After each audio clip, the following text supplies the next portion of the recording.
मैं एम अली आप सभी का Haidari study point YouTube channel पे खैर मकदम करता हूँ। सीटेट अगस्त सन 2023 के लिए उर्दू के मॉडल पेपर को आज हम लोग डिस्कस करेंगे, जिसमें टोटल 30 सवालात होंगे। 30 सवालात में 15 सवाल पैसेज के और 15 सवालात पेडागोजी के होंगे। इससे आप लोगों को सीटेट के एग्ज़ाम पैटर्न का पता चलेगा, साथ ही साथ ये भी अंदाज़ा हो जाएगा कि आपकी तैयारी कितनी मुकम्मल है। आप इस क्लास को लाइक कीजिए, शेयर कीजिए, हैदरी स्टडी पॉइंट को ज़रूर सब्सक्राइब कीजिए। चलिए शुरू करते हैं। यहाँ पे आप लोगों को एक पैसेज दिख रहा होगा, ये बड़ा सा पैसेज है। इससे रिलेटेड कुछ सवालों के जवाब आपको देने हैं। तो आप क्या कीजिए, पहले पैसेज मत पढ़िए, पहले सवालात पढ़िए ताकि सवालात आपके ज़हन में रहें। उसके बाद जब आप पैसेज पढ़ेंगे तो सवालात के जवाब ढूंढने में आसानी होगी। पहला सवाल है कि मुश्ताक अली ने किस खिलाड़ी के साथ 192 रन बनाए। तो 192 रन, इसको आपको याद रखना है, पैसेज में ढूंढना है, जहां भी दिखे वहां सेंटेंस को गौर से पढ़ना है, जवाब मिलेगा। मुश्ताक अली को किस उम्र में पहला टेस्ट खेलने का मौका मिला। अगले सवाल में पूछा गया कि हिंदुस्तान से बाहर सबसे पहली टेस्ट सेंचुरी किस हिंदुस्तानी बल्लेबाज ने बनाई थी। अगले सवाल में किसने लिखा था कि मुश्ताक अली एक जादूगर बल्लेबाज हैं। अगले सवाल में लफ्ज़ मुश्ताक का मुतज़ाद पूछा जा रहा है। तो ये एक ऐसा सवाल है जिसके लिए आपको पैसेज पढ़ने की ज़रूरत नहीं है, इसका जवाब आपको यहीं पे मिल जाएगा कि लफ्ज़ मुश्ताक का मुतज़ाद हो जाएगा बेजार। जैसे गालिब का एक शेर है ना कि हमें मुश्ताक और वो बेजार, या इलाही ये माजरा क्या है। तो लफ्ज़ मुश्ताक का अपोजिट हो जाएगा बेजार। अगले सवाल में आपसे पूछा है कि अंपायर और अंग्रेज़ मुश्ताक अली की किस चीज़ से बहुत ज़्यादा मुतासिर थे। और अगले सवाल में मुश्ताक अली ने किस तरह का कैच पकड़ा था ये पूछा है। और फिर मुश्ताक अली ने अपने पहले टेस्ट में कितने रन बनाए थे ये आपसे पूछा है। अब आते हैं हम लोग पैसेज पे। सवालात आपके ध्यान में होंगे, पैसेज पढ़ेंगे, जवाबात मिलते जाएंगे। देखो पहले ही सवाल का जवाब आपको पहला ही सेंटेंस पढ़ के मिल गया कि मुश्ताक अली अभी 19 साल के ही थे कि पहली बार उनको टेस्ट मैच खेलने के लिए चुन लिया गया। तो सवाल था ना कि कितने साल की उम्र में उन्हें टेस्ट मैच खेलने का मौका मिला, तो 19 साल की उम्र में। आगे कहा जा रहा है कि 1936 में हिंदुस्तान की टीम इंग्लिस्तान का दौरा करने वाली थी, इस टीम में वह भी शामिल थे। मुश्ताक अली ने इंग्लिस्तान में जो खेल पेश किया वह हिंदुस्तानी क्रिकेट की तारीख का सुनहरा बाब है। यहाँ के लॉर्ड मैदान में पहली बार खेलते हुए उन्होंने सेंचुरी बनाकर सबको हैरतज़दा कर दिया।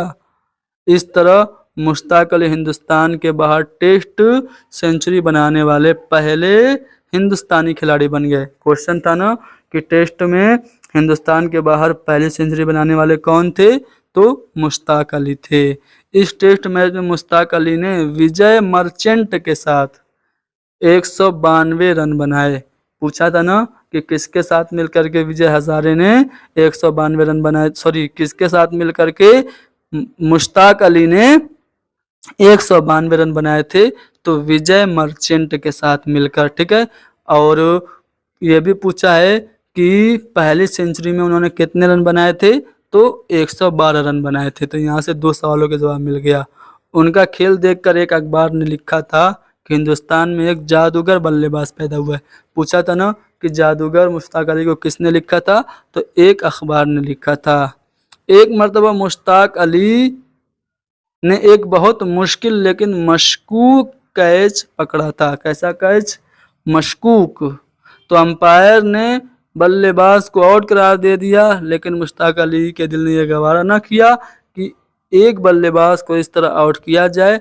वो अंपायर के पास गए और कहा कि मेरे पकड़ने से पहले गेंद ज़मीन छू चुकी थी, इसलिए कैच नहीं हुआ।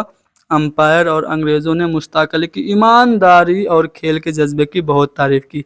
सवाल था ना कि अंग्रेज़ मुश्ताक अली की किस चीज़ को बहुत ज़्यादा पसंद करते थे, तो ईमानदारी को, ठीक है। इस वाक़े से हिंदुस्तानी टीम के वक़ार में इजाफा हुआ। अब आपने सवालों के जवाब पा लिए होंगे लगभग, फिर भी मैं सरसरी निगाह में आपको जवाबात बताते चलता हूँ। मुश्ताक अली ने किस खिलाड़ी के साथ मिलकर 192 रन बनाए? विजय मर्चेंट के साथ मिलकर।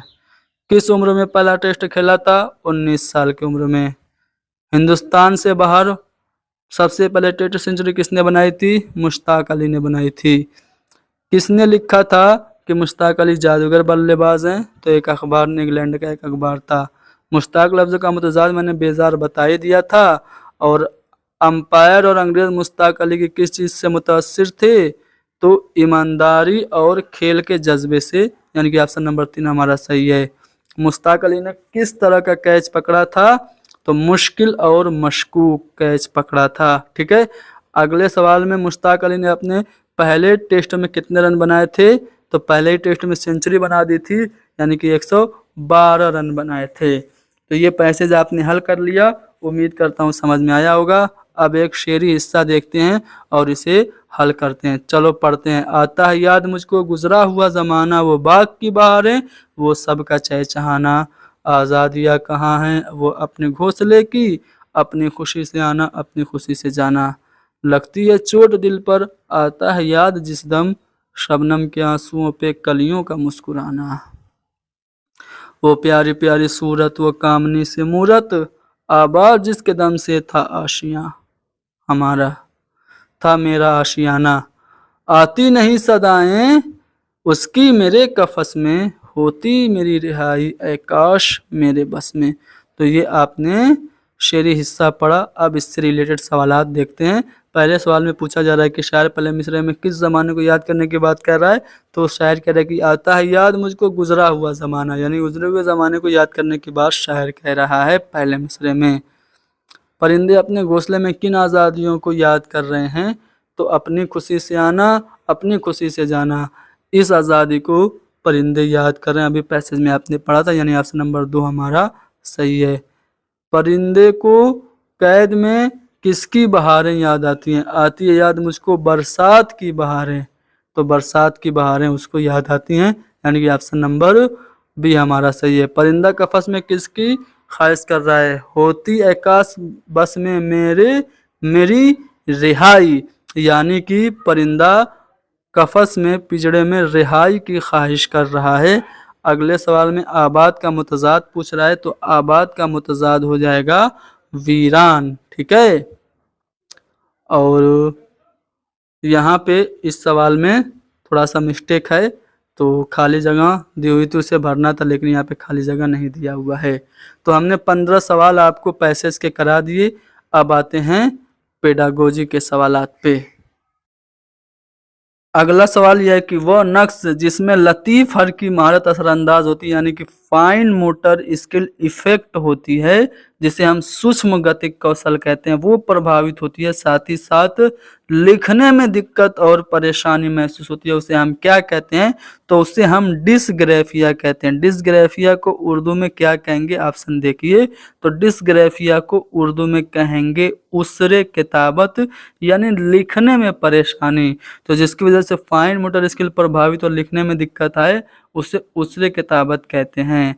अगला सवाल यह कि किसी सबक को पढ़ाने के लिए एक टीचर मुतअद्दिद मिसालें पेश करती है, बहुत सारे एग्जाम्पल टीचर पेश करती है, और उसके बाद उस मिसाल के जरिए हासिल शुदा जानकारी की बुनियाद पे नए उसूल बना देती है, यानी कि जो एग्जाम्पल्स बच्चों को कराए हैं उन्हें एग्जाम्पल पे बच्चों को रूल बता देती है। तो इस प्रोसेस को, इस टीचिंग मेथड को हम क्या कहेंगे? तो इसे हम इस्तिकराई तरीका, यानी कि इंडक्टिव मेथड कहेंगे।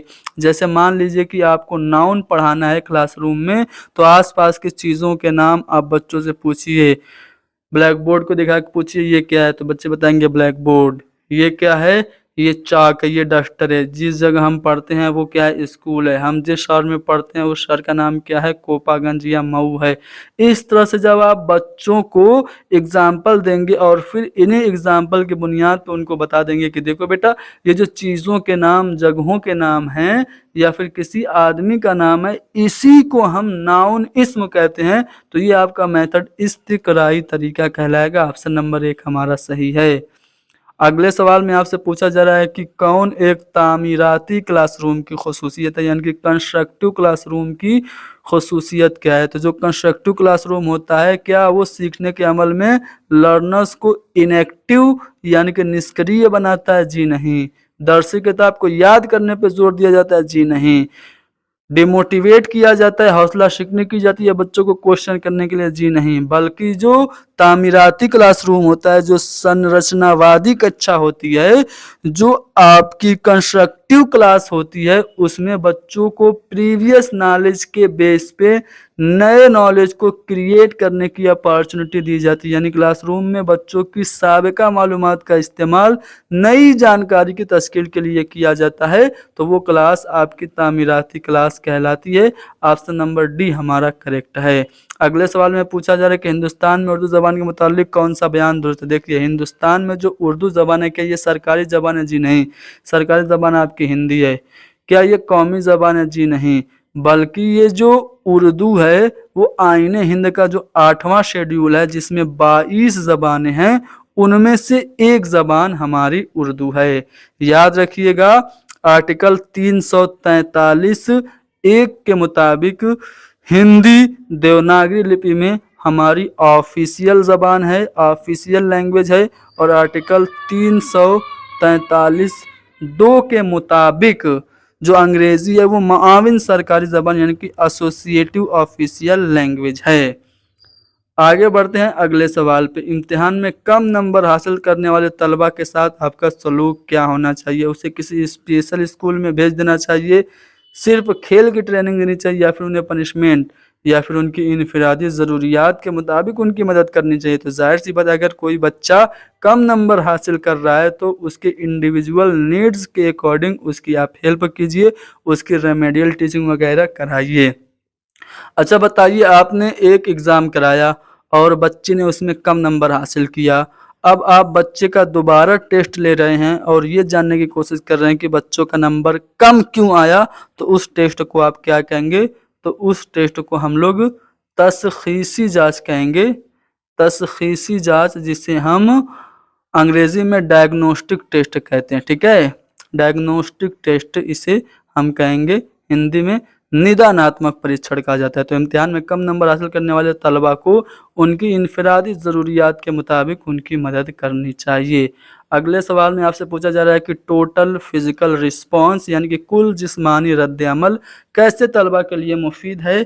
तो जो टोटल फिज़िकल रिस्पॉन्स होता है, वो करके सीखने वालों के लिए, यानी जो बच्चे खुद से करके सीखते हैं, उनके लिए मुफीद होता है। टोटल फिजिकल रिस्पॉन्स में हमारी बॉडी भी एक्टिव होती है, तो करके सीखने वालों के लिए कुल जिस्मानी रद्द अमल जो तरीका है, वो मददगार होता है। किसके नज़रिया में? ज़बान बच्चों के इदराकी नशो-नुमा में अहम किरदार अदा करती है। तो वाइगोस्की की थ्योरी में 3 चीज़ों को बहुत ही ज़्यादा अहमियत दी गई है। एक तो सोसाइटी को, दूसरा कल्चर और तीसरी लैंग्वेज। तो ये 3 चीज़ों को इम्पोर्टेंट कहा गया है और वाइगोस्की के थ्योरी में ज़बान को बहुत ज़्यादा अहमियत हासिल है। और वाइगोस्की कहते हैं कि बच्चे सोशल इंटरेक्शन से, सामाजिक अंतःक्रिया से ज़बान सीखते हैं। वाइगोस्की के मुताबिक बच्चे कैसे सीखते हैं? तो अपने साथियों के साथ इंटरेक्शन करके, समाजी तामुल करके, सामाजिक अंतःक्रिया करके सीखते हैं। तो ऑप्शन नंबर हमारा डी करेक्ट है। न्यू एजुकेशन पॉलिसी 2020 क्या सिफारिश करती है? तो न्यू एजुकेशन पॉलिसी में मादरी ज़बान में तालीम देने की सिफारिश की गई है। साथ ही साथ जो कसीर लसानियात है, जो बहुभाषिकता यानी कि मल्टीलिंगुअलिज्म है, उस पर भी बहुत ज़्यादा जोर दिया गया है। क्यों जोर दिया गया? क्योंकि जो मल्टीलिंगुअलिज्म है, ये क्लासरूम में एज ए रिसोर्स, संसाधन के तौर पर बतौर असासा काम करती है और ये तदरीसी आमोसी अमल में मददगार साबित होती है।